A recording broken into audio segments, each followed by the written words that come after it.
Happy Friday, TGI Friday. I don't even know where this week went, guys. But I'm here. It's your girl, Ann Marie Sorrell, with another episode of Tea with Ann Marie, where we are spilling the tea on business, politics, and community happenings. Today I have I always have a special guest, but this young lady, man, what a time to be in the business that she is in. I'm going to bring to you our guest, Miss Emily Cassel, hey, Emily. Emily is a leadership and business coach for women business owners. And what a time to be in the role that you're in, Emily. It's so exciting, especially with what's happening politically right now and just all of the things. I think there's so much opportunity for women that we just haven't seen historically happening in the public sector and in the private sector and all of the things, but it's very exciting. Absolutely. Well, on Tea with Ann Marie, you know what? I forgot a very important thing. What? Tea. It's funny you say that because I was like, I don't have tea. I better go make it. So I actually do have tea prepared. I'm so jealous, right? So I think I need to go and grab tea, but I have a very special tea that I want to grab. So hold that thought real quick, right? Okay, I'll perfect. Be right back. I'll pour mine while you do that. And everyone watching, just pour your own tea while you're watching. So fun.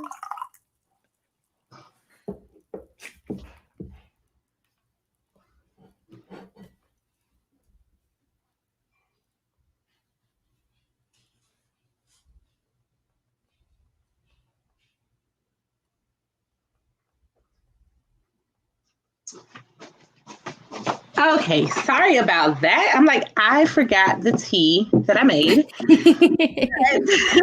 I wanted to highlight, so you know how it's so amazing, Emily, where we really don't know how we're impacting people or how we're influencing people, right? And so I got this gift in the mail from a woman who, she's amazing. Her son works with our team. Now, she's in a whole nother state. I've never met her in person. I've only met her virtually recently when they had a birthday party for her a few months back. And, you know, they did a whole Zoom birthday party. And I was invited. I was like, I feel so special to be invited. But she has followed me from like the first day her son came to work with our team. And it's just been like one of my number one fans. And so she sends me, because of my election win, she sends me this box of tea with all these inspirational quotes, right? And it's called Tea Resolutions. I love that. And it's the flavored green tea collection. And I just want to read a couple of what's on here. Be yourself. Everyone else is taken. Fake it till you make it. We know we've all done that. Don't count the days. Make the days count. Love that one. Life is like a cup of tea. It's all in how you make it, right? Let what you love be what you do. Life does not have to be perfect to be wonderful. What you think about, you become. One of my definite believers there. What you feel, you attract. What you imagine, you create. You can't live a positive life with a negative mind. In the end, we only regret the chances we didn't take. And lastly, don't give up. Great things take time. And I know you as a coach can probably relate to all of this with your clients.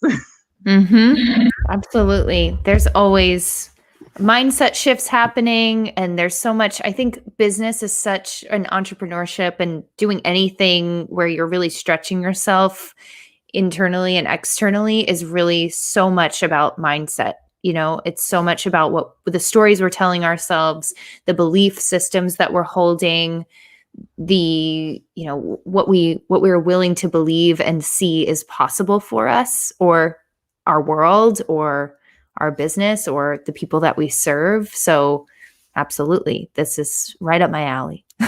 Well, let's talk about you, Emily, because I am excited to learn more about who is Emily Cassel. So tell us a little bit about you, your background. Yeah. So I grew up in Pennsylvania and I live in Charleston, South Carolina now. So not too far from you, but far enough. Fair enough. Far enough.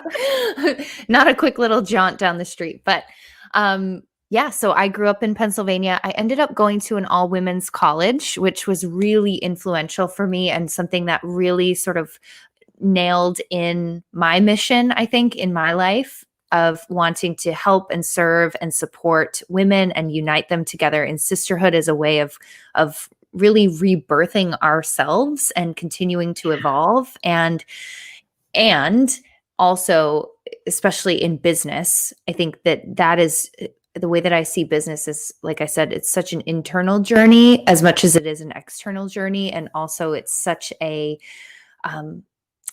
it's something that we do because we have a calling, not just for the heck of it, right? There are many other easier ways to make a living than to start your own business. So I think most people that I come across anyway, especially women, are very much mission driven. They feel like they want to make a difference, make an impact in the world that really matters and do work that's meaningful, but also that can set them free to be fully expressed in who they are and what they want to do in the world and all that good stuff. So I went to an all women's college. I studied psychology. I thought that probably I would want to start my own business. So I added on a marketing minor. And I also was studying sustainability at the time. I was really into sustainable food systems and I self-created a minor in that. And if you can't tell, I was a bit of an overachiever. It's just like cramming everything in as much as I could. I wanted to like drink up the whole experience. I felt really fortunate to be able to go to college. I was the first woman in my family and first person in my bloodline to attend college. And Wow.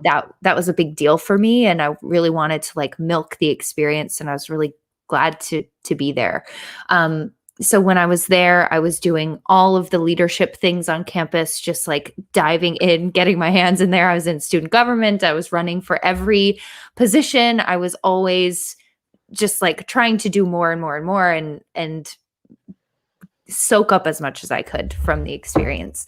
And I was studying psychology, but I was kind of discouraged when I started getting into the classes and what I was learning, because I thought that psychology was about optimizing the human experience. And what I found that I was learning was more about like, how do we get someone from a place of kind of like unfunctioning to neutral? And I was curious about, how do we get someone from neutral, like most people, walking around in the world, how do we get them from neutral to like thriving? And that was really what I was curious about. So I was very fortunate of the timing of being there, because one of my favorite professors offered an elective course in positive psychology. And as soon as I stepped into that course, I was like, this is what I'm here to do. Whatever this is, I don't know what that looks like. I had a plan before this, but now it's out the window. I don't know how I'm going to do this, but this is the work that I'm here to do in some way, in my own way.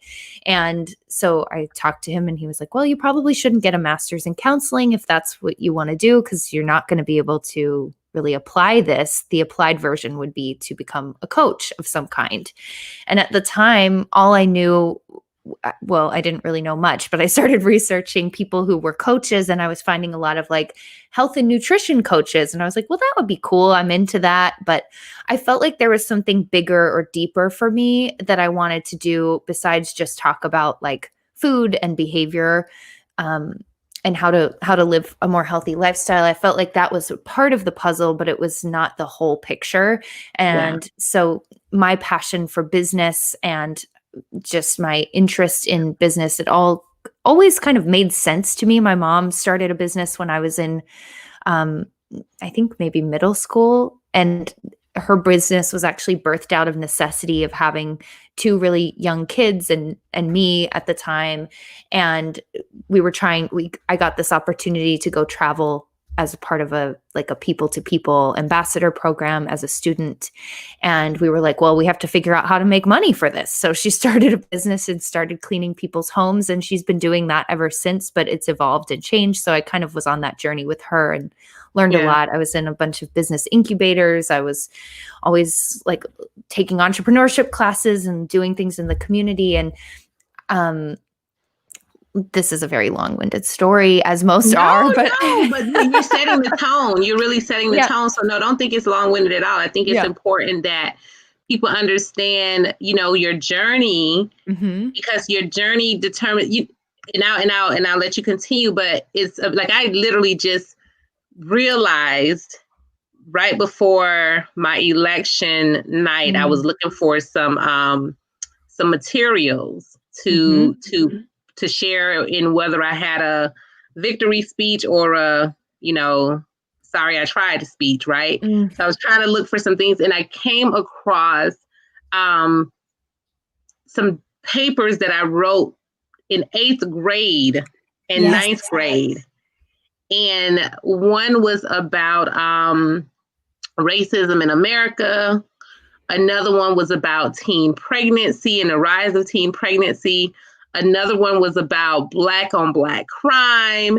And I'm looking at these documents and I'm like, I was always,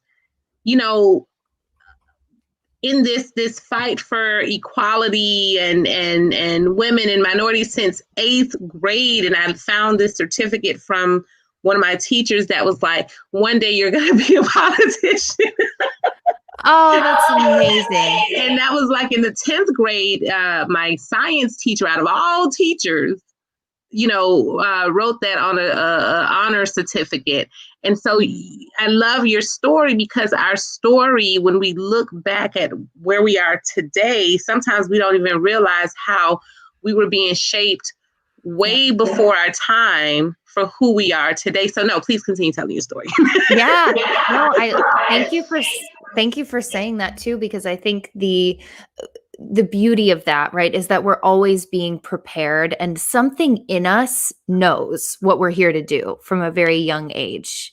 And our path continues to unfold, and there are all these little tiny moments of like synchronicities or opportunities or beautiful meetings and connections with certain people that then open up a new pathway. And that gets me really jazzed and excited. So I'm glad that you shared that too, because I keep everything from like it's weird. I'm actually very much like, I hate clutter. I hate excess. I get rid of so much all the time. But the things that I hold on to, regardless of how many times I've moved, is like my report cards and my awards from school and like my little things from my cheerleading coach that she taught me, and like random little things, because I think they're so important to remember, and remembering who we are and where we've been and who we've become in the process. That's the magic of the whole thing, right? It's like, wow, when we look back, we've actually been being set up our entire life to do exactly what we're doing, to make the impact we're making, to be the person that we are. I just find that so cool. So yes, I love it. So, because even you said your mom was an entrepreneur, right? Or is an entrepreneur. She started a cleaning business. And even, I can relate to you on that, because my mom was an entrepreneur and didn't know it. Yes, right. She didn't try to be an entrepreneur, right? It was like, oh, I have to make money and figure it out. So here's what I can do. And we're going to do that. Exactly. That was literally how it was. Like, she had 2 jobs, and she was still like doing entrepreneurial hustles on the side with selling clothes, food, Avon, whatever she could make. Yep. And, then she brought us into the fold to help with that. Yep. And so, I was like 10, 11 when she started that part of her journey. And she brought my brother and my 2 sisters and myself into the fold to help out, and taught us how to make our own money. And we didn't know at the time we were being young entrepreneurs. Right. Exactly. Right. We didn't have words for that at the time, but that's exactly same here. My mom sold Mary Kay for a while. She's done so many different things here and there. And I think it's so fascinating to watch how the opportunities and the idea of what is possible for us as women today, even in a generation, right? Yeah. Is so expanded and so different, and we can kind of claim that no, I'm like an entrepreneur, and the energy that you bring when you put that terminology around it feels so much bigger than just, oh, I have to figure out how to make money. It can be so much more intentional now. You can create a career, a team, a this or that. Like, it can really be so much more impactful than what we were maybe able to dream of or envision for ourselves as women, even a generation ago, which is so beautiful to carry that torch forward and sort of be in that relay with generations of women who have come before us, and continuing to carry that forward for the next generation and the next generation, and really plant those seeds of possibility for future generations. I just find that so exciting, like that gets me so excited and makes me so happy. I love that. We're going to come back to that. Yeah. About the future generations piece. We'll come back to that. Yeah. Well, okay. So I'll circle back to my story. So I was planning to get a master's in counseling. That was my plan. That's part of the reason I went to the school that I went to. They had a 3-2 program. I could just do it in 5 years and do it faster. So after that experience, I ended up graduating 2 years before I planned to. So I graduated with my undergrad in 3 years, and then kind of fell into a job working for a local magazine publishing company in Pittsburgh, where I was at the time.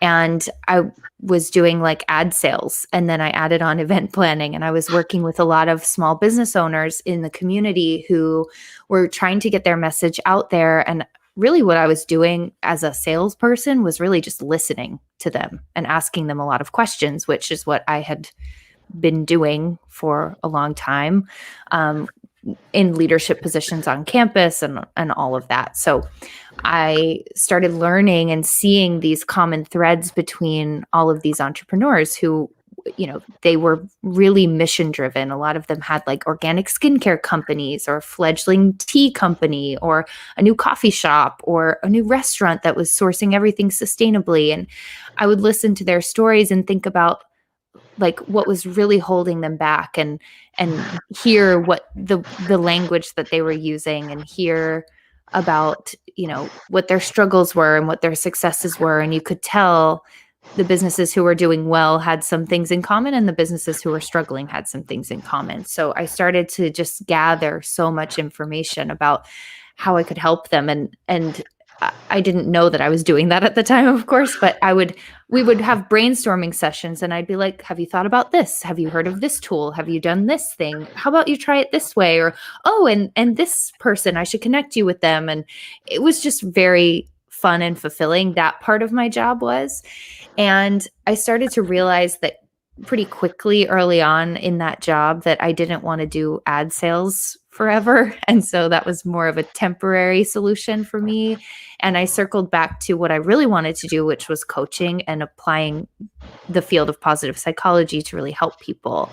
And then I got a coaching certification. I did that for a whole year of training and sort of planting the seeds to grow my business and start something, and ended up going full time later that year in December of 2014. And I've been doing this ever since, and it's grown and evolved and changed a lot since I started. But ultimately the common threads have been, I've always worked with women. I've always worked with visionary women leaders. I've always supported women who want to create an impact in the world. And typically what started happening pretty quickly was people were coming to me who wanted to start their own businesses, because I had some experience doing that. I had been in that sort of realm, helping people through the magazine to, most of our conversations were about business or business adjacent things.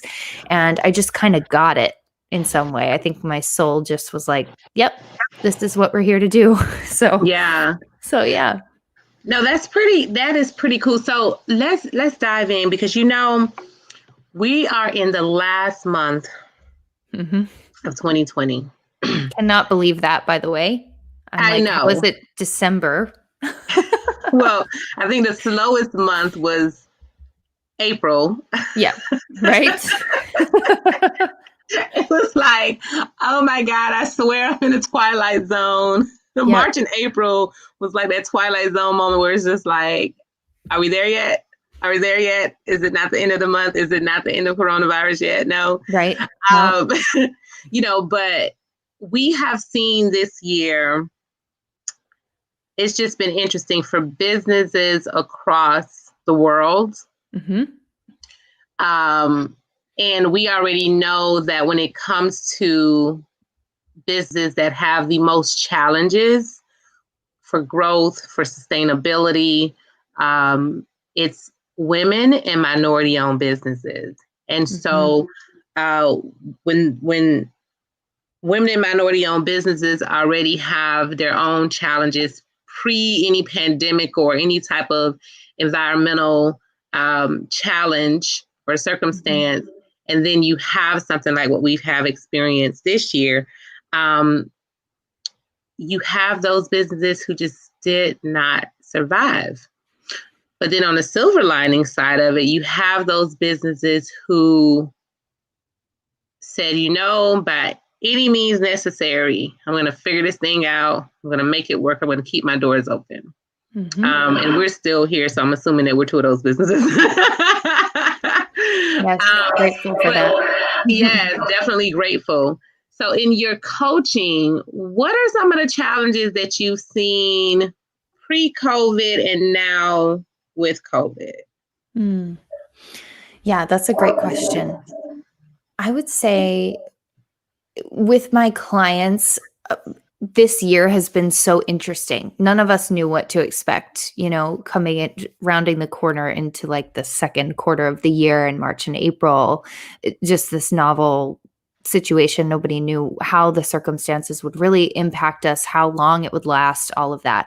But what I can say about the women who I've seen navigate this well is and whose businesses also have like grown and expanded in new ways throughout this time, and they're making more money now than they were prior to the pandemic, which is amazing.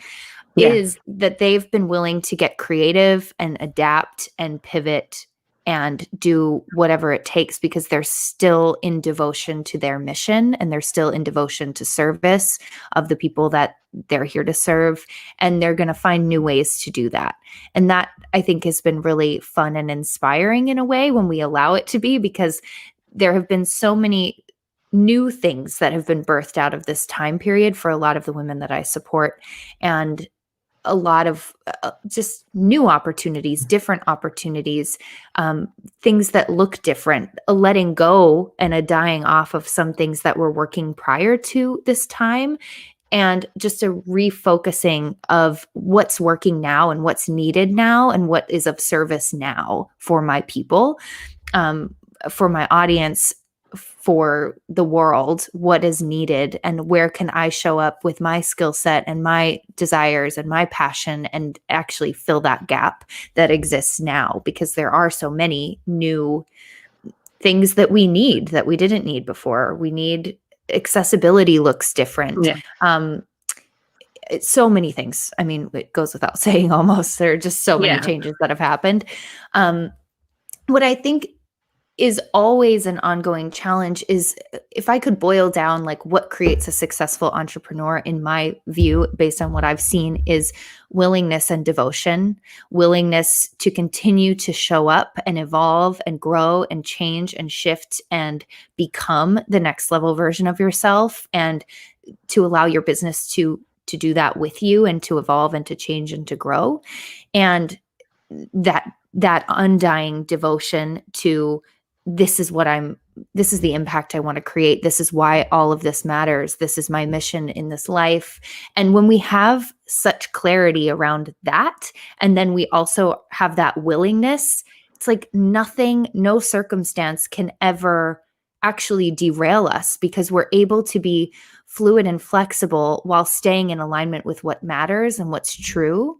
And that combination of like steadiness and then fluidity creates a really harmonious ecosystem, I think, through which and by ecosystem I mean like an energetic ecosystem, or in your business and in your life as a person, that Yeah. those things can really flow together beautifully and create abundance, whatever that abundance looks like. It could be an abundance of clients, an abundance of financial wealth. It could be abundance of joy and fulfillment, or freedom, or impact.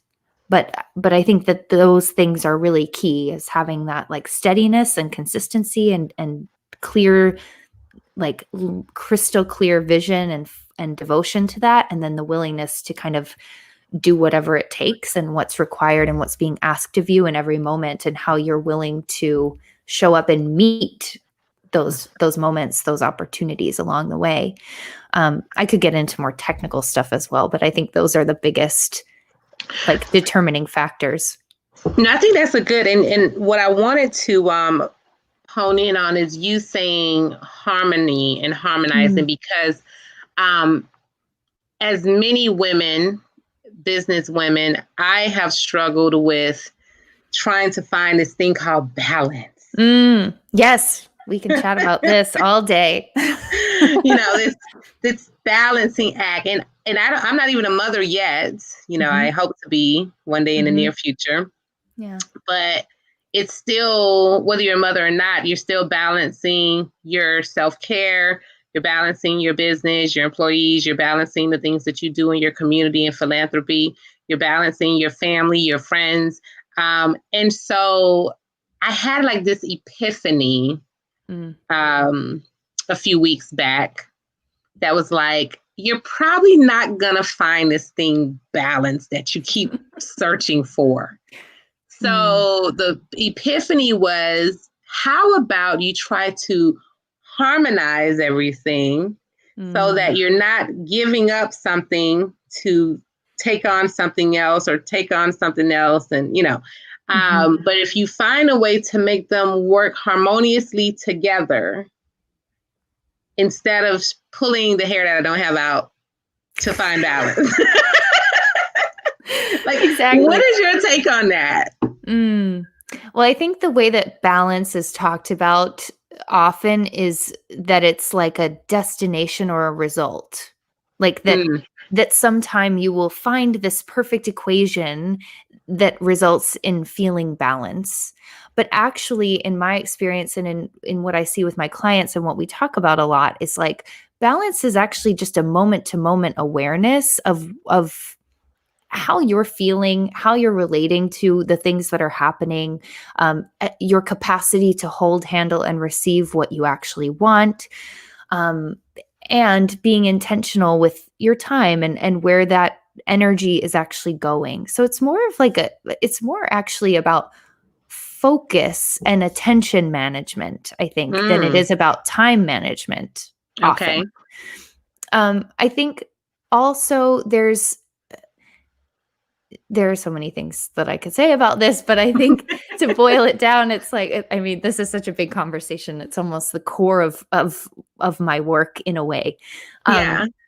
But I think really what we're looking for, right, when we say balance, is like that we can feel present, fulfilled, a sense of accomplishment all at the same time, right? Like when we say balance, we really mean like, okay, I want to have it all. I want like full spectrum. I want to be able to be fully expressed in all that I'm here to do and be and become and achieve and create, and the ways I'm meant to impact the world.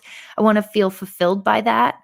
And so I think this idea of balance is really just a kind of moment to moment awareness of like a little more of that, a little less of that, almost like cooking versus baking. Like baking, you've got you need those perfect measurements, but cooking, like cooking a beautiful soup or something, right? It's like, ooh, a little more tarragon and a little less basil and a little more salt and a little less pepper, right? Like you kind of are always doing the dance of a little more of this and a little less of that. And I think that's more the idea that I would love for all of us to adopt, is that balance is a dance. It's an ever evolving equation. It's never Yeah. done.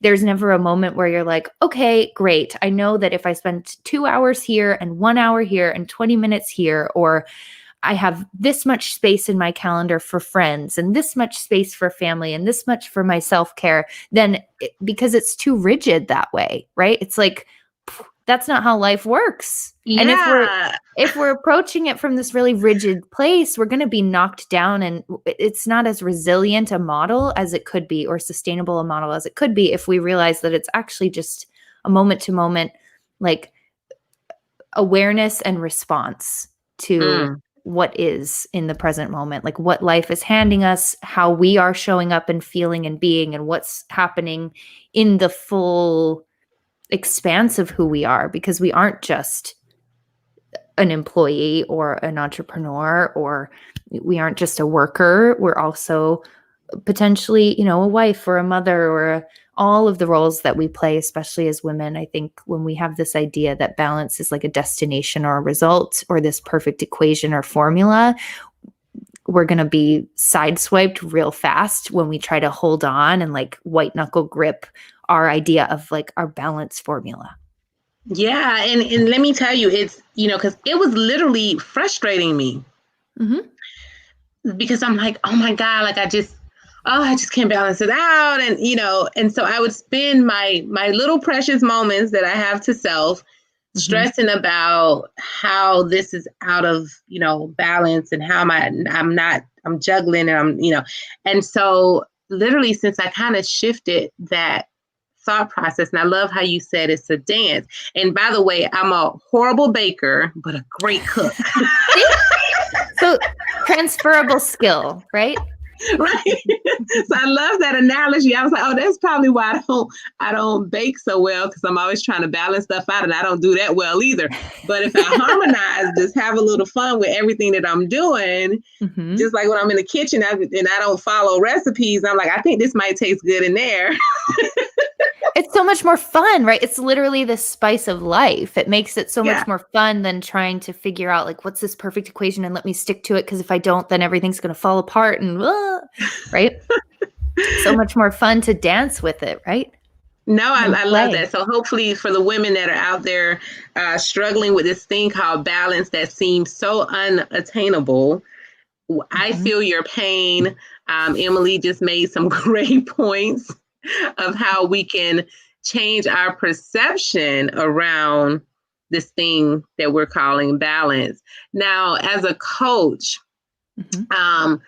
tell me about your coaching practice and leadership, because you do leadership and business coaching. And I think great businesses thrive on great leadership.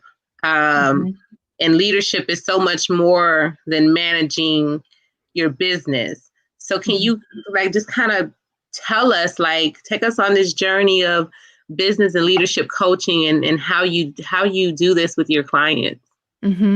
Yeah. So since I work with women, I support women to launch, grow, and scale the businesses that their souls came here to create, so that are impactful, mission-driven, meaningful, and that also set them free financially, time-wise, expression, emotionally free, so that they can really be who they're here to be and create the impact and serve the people that they're here to serve. So what that looks like tangibly is I have 3 different tiers of working with me, and those tiers are really catered to women at different stages of business. So if you're in a launch phase where you're kind of in the ideation phase, you're visioning what's possible, you want to create a really firm foundation for something new, then I have a program called the Soulful Business Academy that's a year long, because it truly does take so much time to actually develop all of these things the right way, and to get a firm foundation under you. And you need support to do that, because otherwise it's like you'll give up. You don't have the community, you don't have the tools, you get stuck spinning your wheels in like all the wrong places, looking at the shiny objects, thinking, oh, I need to build my website first, or I need to do this first, and not knowing the proper order of operations. So I try to make that really streamlined for women and kind of walk them through a process so that they know that they're getting everything that they need to do it the best possible way and to set themselves up for success that's actually fulfilling and that's aligned with what they're here to do, and not just some cookie cutter model that somebody's going to teach you to do it the way that worked for them, that worked for 5 other people that they learned from, but that it's truly unique and individualized. Because I believe that your business has never been created before and never will be created again by you. And that relationship, that symbiotic relationship that you have with your soul and the soul of your business and what that's meant to become, that is a sacred little interaction and relationship and bond. And that can't be put into a box that someone else invents for you. It has to be relatively self-sourced, and you need support to do that and community to do that. So that's one way. Okay. And then I also work with women who are starting to really grow their business, who want to get it to a point where it's like consistent 6 figures, for example. And that looks a little bit different. So I have a program called the Business Alchemy Circle, where we do more private coaching and a combination. It's a hybrid model of private and group coaching. And all of that is virtual. There are women from all over the world in it, which is really fun because we get to meet and connect and have different perspectives and things, and have sort of a cultural, social collision of new ideas and things like that. And that is usually a 6-month program. And then I have a mastermind that's for high-level women entrepreneurs who are already making 6 figures or beyond, who want to scale up and really grow and expand and deepen their mission and deepen their capacity to lead and serve. And so in all of these ways, I think leadership and entrepreneurship are so inextricably linked, because you can't be a great leader of your business if you're not first a great leader of yourself and managing yourself. And you can't manage other people if you're not really crystal clear on what your vision is and what your zone of genius is and what needs to happen in your business. You have to know and be kind of in it a bit to know what needs to be delegated, what needs to be automated, what needs to be eliminated from your plate in order to actually grow and expand and build a foundation in the way that you want to, that aligns with your vision for your life and for your work. So I think when it comes to leadership, there's so many things. I think especially for women today, what we're missing, I think in previous generations for women as leaders, we've looked to emulating men and doing things in a way that we can match and compete and be in the same room and feel worthy or equal to men. And now I think in this new paradigm of women's leadership, what we're really starting to see is women owning their innate feminine qualities, like intuition and bringing more soul and more play and more of the things that we may have been afraid to express or may have been seen as immature or unprofessional or whatever before. And now we're starting to really revolutionize the way that business is done, which I think is incredible for everyone, not just women, especially women, but I think everybody gets like lit up and supercharged by a woman who is truly like on her mission and who is lit up from the inside out, like you, right? I'm sure that you're like a light beam when you walk into a room and you just energize people and you just like activate them. That's the magic of truly owning who you are and all of who you are and being fully expressed as a leader and having that clarity around what it is that you're here to do and the purpose behind all of it, and being able to kind of orchestrate and let things go and delegate and let go of control. All of those things are hard, but they're part of the unwinding of I think really getting to the core of like great leadership for each of us is letting go of all of these illusions that we hold, all this conditioning that we hold around security, stability, certainty, control. All of that is such internal work. So I think for the leadership piece of what I do, I see that as a lot of the internal, like unwinding, unraveling of all the stuff that we've picked up over the years about what it means to be powerful, successful, wealthy, like all of those pieces. We have to examine them and create belief systems that actually support who we're here Yeah. to be. Well, I love that you say that. And there was an article I was reading, and her name slips my mind, but there's a woman in, I want to say Germany, but I could be wrong. Mm-hmm. Be the UK. She is the chairwoman for one of the World Banks. And she sits at a table with,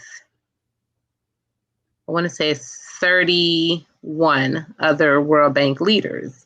Mm-hmm. And prior to, I believe, September of this year, she was the only woman and the first woman to lead a World Bank. And they had, they commented on what her thoughts were on the U.S. having, first Vice President-elect Kamala Harris.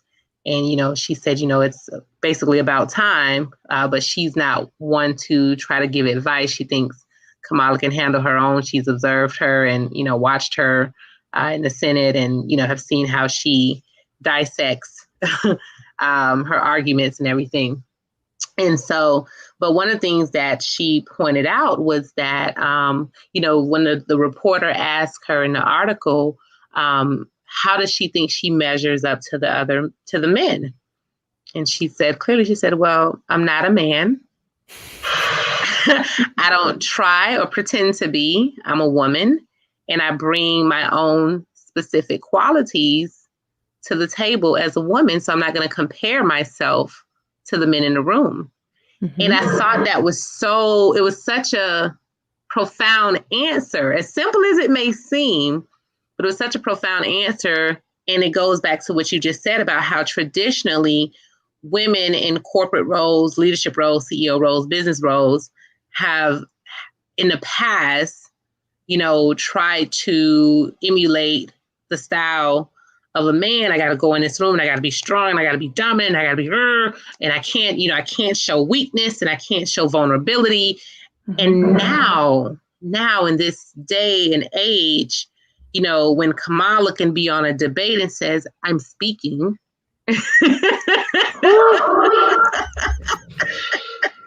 Amazing.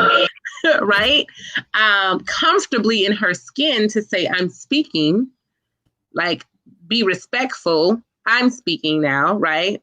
But the fact that we can, as women, be comfortable and really be authentic and go to the beat of our own drums, that is amazing to me. And I want to empower, and I know you do the same in your work every day, Emily, more women to feel that comfort of speaking up, of walking in their purpose, of being unapologetic, not being afraid, and I can speak from my regard as a Black woman, because oftentimes in rooms, whether it's with women or with men, and sometimes even other women, our expressions, our tones can be often confused with being angry or confrontational, when in another person it's looked at as, oh, that person's just passionate, So here we are in an age where women, no matter your color and background, how tall or short you are, if you have hair or no hair, can, walk in a room, own it, and be their authentic self and be confident in being that. And I just love where we're going with this new era of, globally, and definitely here in the US. I feel like we're not completely behind. Like, there are still other countries where women are still fighting for just basic human rights. Mm-hmm. But I feel like we're still, from a leadership standpoint, we're still having firsts.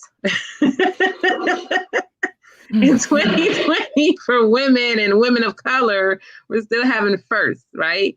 So I know we have a long ways to go, but I feel so great about where we're going as women in leadership and in business and in politics in this nation and across the world. Yeah, me too. It's such a cool time to be alive. And I remember I was just listening. I don't know if you listen to this podcast, but I love Armchair Expert with Dax Shepard. Do you listen to I'm this? gonna have to check that out. No.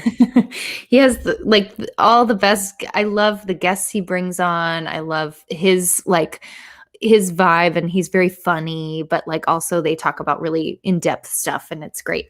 But he had Hillary Clinton on this week, I think. And I didn't realize that she had a podcast, and it's called You and Me Both. And she had interviewed Kamala. And I listened to that the other day, and it was just so great to hear and to really feel like, oh my gosh, these female leaders are on a podcast talking to each other pretty casually in my earbuds, and I'm walking, and I feel so connected to them, which is such a gift, because I think for so many generations of women, there was one spot, right? Maybe there was this idea that there's one spot, and that one is designated for a woman or a woman of color or a person of color, but there's only one. And so we have to be in this competition with each other. And I just think it's so beautiful that we've reached a tipping point in a lot of ways, that we're starting to see as women modeled to us also in our own life, but then also modeled to us from leaders like these two, that actually there's so much space for all of us. And Yes. And why not have, and like RBG, right? It's like, why not have, when will you stop trying to get more women on the Supreme Court or something? And she said, when there's 9, because why not, right? There have been 9 men for forever. It's like, what, this idea of all of these things that have come up and bubbled up to the surface this year alone through the darkness of a pandemic, and really seeing so much of the unseen shadow of our nation in so many ways this year, I think has been a painful gift, right? Like a painful reckoning, but also such a gift, because people are really waking up to see, oh, wait, let me do something about that. Let me take this into my own hands. Let me vote like it matters. Let me actually take the action that aligns with the world that I want to see, and create that as an individual in this country. And I'm encouraged by that. And I think we can all be encouraged by that, and seeing more, voter registration, more people showing up and actually casting ballots, and seeing more than ever people who are, actually representative of our nation, making rules, or in laws, not rules, rules, making laws and changing things and creating policies for change in communities. And that is so incredible. And the willingness of people like you to step up and be like, I'm willing, I see something that maybe people are unaware of. I can do that. Why not? Yeah. Why not me? And I think if we can all take that our own little perspective or way of seeing something that's different from everyone else, that just may be outside of their experience. And, for women, I think that's men, they don't really fully understand our lived experience, because they can't, because it's not theirs. And same for, every person who has a beautiful uniqueness about them, that we can share that perspective with each other, and hopefully gain more compassion and gain more ability to think outside of our own boxes, and think outside of our own lived experiences, and take action in our world in a way that's of service for the highest good of all people, and our planet, and all the things, and the animals, and all the pieces of everything that's happening here. I'm hopeful that we're moving in that direction rather rapidly as a country. And I hope that that's true. I hope that that's not just me seeing that from my own No, I don't think it's just you. I think that brings me to, we have to touch on politics just a little bit. Yes. Because we spill the tea on business and politics. Bring it. But that brings me to, as we're talking about the subject of women, as you know, President-elect Biden, just his communication team, the entire communication team is all women. He also... I want to happy dance about it. I'm happy for that. We definitely have to happy dance about that, for real. And then there is, I want to make sure I get her name right. So there's a senior communication team, but then there's also, I want to get her name right. She's the one who, she headed up the, here we go, Secretary of Defense is a likely pick. She is, sorry, I was supposed to have all this lined up before. It's all good. It's Friday, Yes. So Michelle Flournoy, Secretary of Defense. He hasn't announced it officially, but she was the Undersecretary for Policy under President Obama. She'd be the first woman to lead the Pentagon. So let's let that sit for a minute. The Pentagon, our whole defense.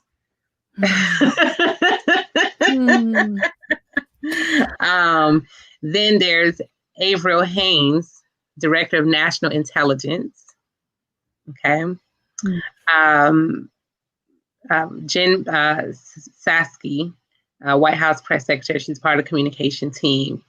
And then Dana Remus, White House Counsel. And there are so many others. Cecilia Rouse, Chair of the Council of Economic Advisors. One of my favorite, Simone Sanders, who was a senior advisor and chief spokesperson for Vice President Kamala Harris. And she, worked early on in the Biden campaign as well. And there's just so many. Neera Tanden, Director of the Office of Management and Budget. I mean, this is shaping up to be, Linda Thomas Greenfield, U.S. Ambassador to the UN. So definitely, this is one that Janet Yellen, Treasury Secretary.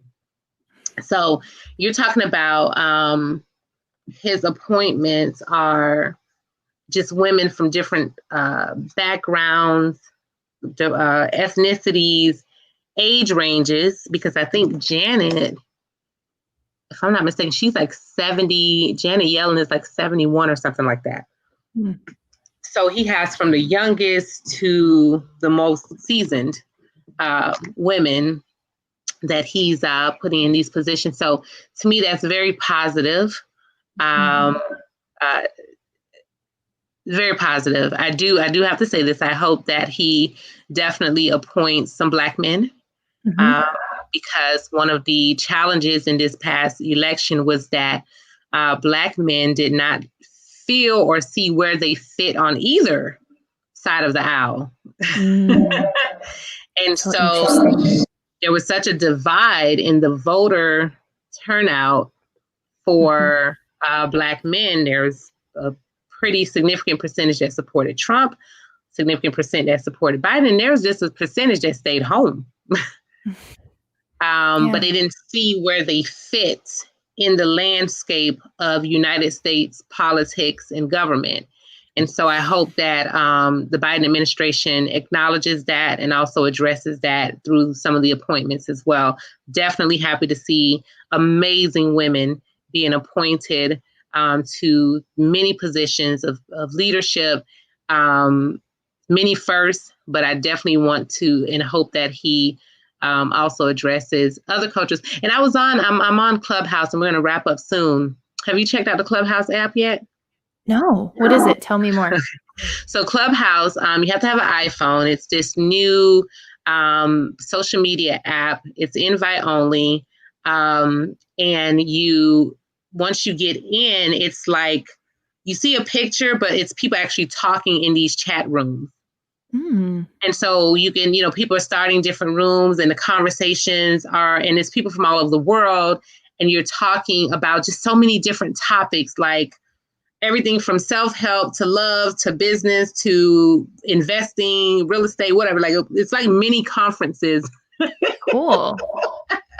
And it's so cool. But I stumbled upon one chat last night with Native Americans in the area of Utah. And I didn't realize some of the challenges that they were having in their reservations with not getting access to food, Wi-Fi, computers for their students to learn virtually. Their COVID cases are extremely high.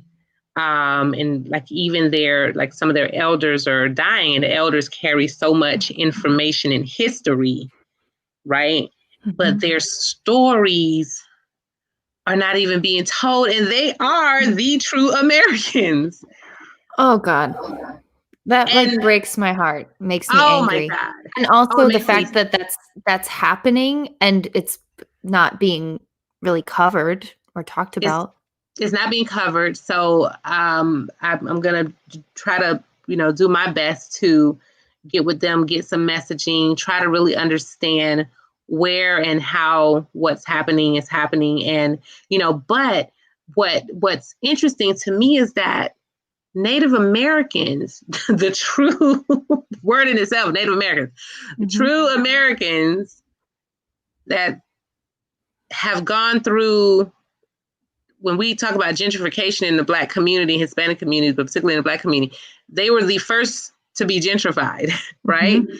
And to not have the resources, support, and to not have their stories told, to not hold significant positions of leadership in this country is appalling to me. Yep. And so I hope that this administration will also recognize and make sure that the Native Americans have a voice in this country and in this new administration, and have some positions of leadership as well. So I just want to put that out there for anybody who's listening that has close connections to Joe Biden and Kamala Harris. Please, Black men, Native Americans, I need y'all to put some attention and put some respect on them. Okay. Yes. Let's send that out.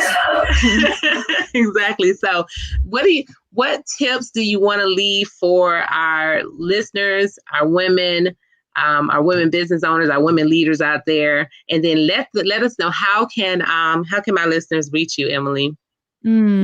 Yes. Thank you so much for having me, by the way. This has been such a beautiful, amazing conversation, and I just love you and your work, and I'm grateful for all that you're doing and the voice and the platform that you have and that you've created. I'm really, really, really, truly grateful for you. Thank you. I'm grateful for you too, Emily, and thank you for being here today and sharing. And this has been, I feel such great warmth and energy. So I hope that we definitely collaborate and work together. I think we can, definitely do some upcoming events in 2021. So we'll circle back on that. That would be great. Virtual. Yes, right. And when the world is a little bit COVID free again, we'll come together in person. We'll do more. Yeah, exactly.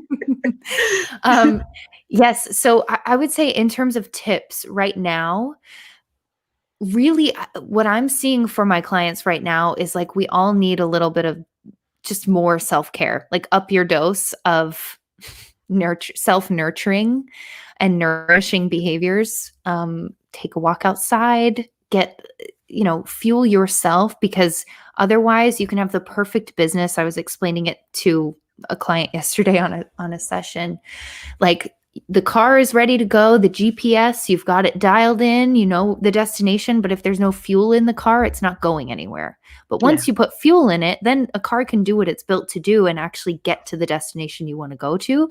Your business is like the car, and your energy, your personal energy, if you're feeling exhausted and depleted all the time and you're over busying yourself and you're feeling stretched in a million directions and you're unclear about what actually is a priority and you feel overwhelmed, we all need to just pause, like stop, drop, and meditate for 5 minutes, take a walk outside, do something to refuel you first and foremost every single day so that you can actually give and show up and be of service, because you can't pour from an empty cup, as we know. I would say that's the important thing right now, and be okay with slowing down. I put out an episode on my podcast this past week. It's called Sexy Soulful Success, and that's the name of my podcast. Called Sexy Soulful Success. Yes. I love that. So we should have you. Send me the link. Yeah, we should have you on. But I did a solo podcast episode about the idea of losing momentum during the holiday season that might be helpful around this equation of like being willing to slow down and know that you can always come back to it. You're not going to like lose momentum, and everything's not going to fall apart if you step away for a few moments or even a few weeks. Like if you set it up to be sustainable in those ways, you can build that into your process and have it be a much more sustainable cycle for you energetically in your business and life. So those would be the tips. And then where they can find me is I have my own podcast, like I mentioned, that you can find anywhere that you listen to podcasts. It's called Sexy Soulful Success. You can find it also on my website. I know it's pretty sassy. You can find it on my website at emilycassel.com. And you can find me on Instagram. I love hanging out there, and I'm always popping in and out of DMs and things at Emily Cassel Official. So I love it. Thank you. I love it. And thank you, Emily. So I definitely want to give a shout out to Miss Gloria Sharif, if you're listening. And if you're not listening, I'm sure somebody who knows you is listening. But thank you for the tea. And I'll be featuring one of these teas every week. And one of the quotes. So today, I want to leave you with what you imagine, you create. What you imagine, you create. So let that process, let that sink in as we go through our weekend. For me, the ocean is one of my favorite happy places, or any body of water. It might be a canal if the ocean's not right there. Same. Any body of flowing water. But definitely the ocean is for me. So if you get an opportunity, go and be one with nature and clear your mind and just think about everything you envision. Especially for my women out there who envision greatness, success, leadership, abundance of health, love, happiness, blessings, wealth, whatever you want to attract in your life, just envision it and then create it. So I'm Emily. Thank you for being here with me. I look forward to circling back with you and seeing again how we can do some more collaborations in 2021. Everyone, we have the holidays coming up. If you are interested in, I'm going to do next week a little bit on a holiday gift guide. So Emily, if you want me to announce anything for our holiday gift guide next week, please send it to me.